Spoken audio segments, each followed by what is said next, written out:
Hello gentlemen, today you're going to find out about writing advantages and disadvantages essays. These are also sometimes known as for and against essays. You've probably done quite a lot with your teacher already, but this is to help you remember how to do them. So the first thing that you do in an exam or in a test or just when you're writing an essay is look at the title carefully. The title usually has two parts. The first part is a statement. In this case, nowadays many people travel by plane when they go abroad. This is your statement. The second part is a question that you have to answer. What are the pros and cons of this type of transport? Look carefully at how many words you need to write. 150 to 200 words. When you finish writing your essay, make sure you count every single word in your essay and ensure that you have enough words. You can do more than 200 if you want to, but not less. When you finish your essay, make sure you count every single word. So in this case you need to do between 150 to 200 words, not more than 200, not less than 150. If you don't follow these rules, then you will lose marks in your exam or in the marking of your essay. So next, you want to comment on the topic by putting it into your own words. So this means you look at the title and you put it in your own words. Don't just repeat word for word because again you'll lose marks. So an example of rephrasing the title. Then you're going to comment on the task and state your intention. So this means that you look at the title again and the topic and then say what you're going to do. So in this essay you're going to look at both the pros and the cons and then examine some of these pros and cons. Examine means look at examples of each of them.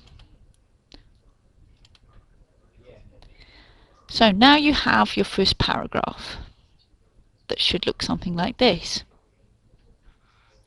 So you have your rephrased title and you've said what you're going to do in the essay. Your second paragraph, don't forget your topic sentence.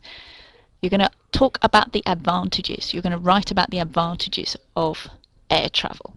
So, easy topic sentence. Air travel has many advantages.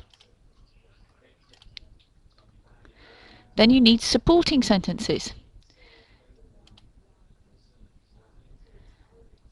Don't forget your organising words. Organising words can be any of these. If you've got further points for further supporting sentences, you can start to use these. And don't forget your examples. And your last sentences, obviously you'll be using words like finally and lastly. So your second paragraph will look something like this. Here are your organising words and you start off talking about what the advantage is and then giving an example for each of your sentences.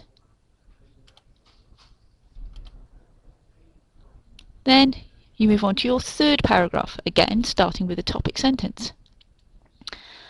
This time we're talking about the disadvantages. You've got your organising words, you've got the point that you're trying to make and the examples. And finally, your final paragraph is your conclusion. So in your conclusion you sum up what you've said. You can use a second conditional sentence and also don't forget to give your opinion about what you've been talking about. You could also use another conditional sentence here. So, introduce your conclusion. Use a second conditional. This is the form for your second conditional. And here is how you can give your opinion. This is an example of the conclusion. Again, you have your topic sentence, you have your organizing words. Here is your second conditional. Here is your opinion. And finally, here is another second conditional. If you use this format for advantages and disadvantages essays, you're likely to get a pretty good mark. So, please take our advice